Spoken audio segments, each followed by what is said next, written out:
The crowds flocked to the Aviva Stadium on March 18th in hopeful anticipation that Irish rugby would triumph and win another rare Grand Slam.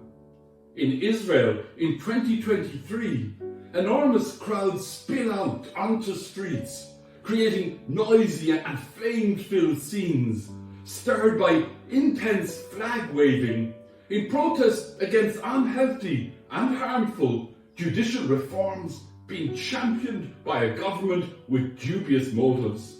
In France, cars are burnt, shop fronts cracked, protesters battered, police officers attacked. In Dublin, fans strolled to the Aviva to watch an Irish soccer team who know what it is like to be adored, then scorned and talked down, and then perhaps embraced again.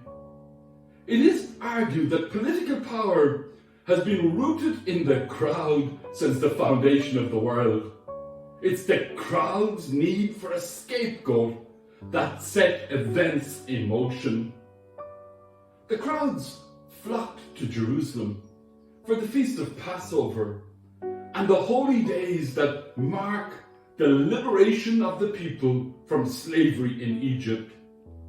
It is a season that stirs up the hopes and frustrations of the people who lived under the control of the Romans, whom they detest as not only their enemies, but as enemies of God.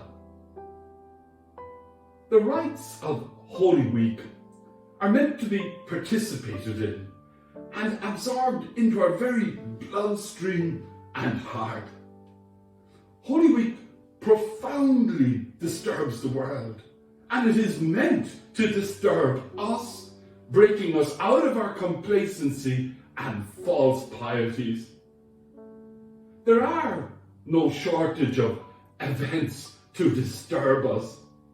Take, for example, the treatment of women soldiers in the Irish Defence Force, or the tragic case of baby John, central to the event called the Kerry Babies, or the tragic murder of 3 children and 3 adults in a Christian school in Nashville by a citizen, though under doctor care, was able to purchase 6 powerful guns. Jesus' triumphal entry on Palm Sunday sets up a confrontation with the principalities and powers represented by King Herod, the high priest Caiaphas, and the Roman governor Pontius Pilate.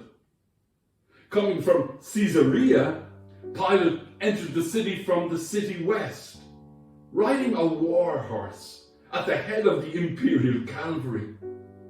His entry was essentially a military parade demonstrating might. Jesus, on the other hand, arrived at the Mount of Olives, east of Jerusalem. He not only entered Jerusalem from the opposite direction than the Roman governor, but in the opposite manner. Instead of riding a war horse like Pilate, Jesus rides a donkey, and not even a full-grown donkey, but a donkey's colt. Jesus' triumphal entry was the anti-military parade. It was mockery of Rome's intimidating show of military power.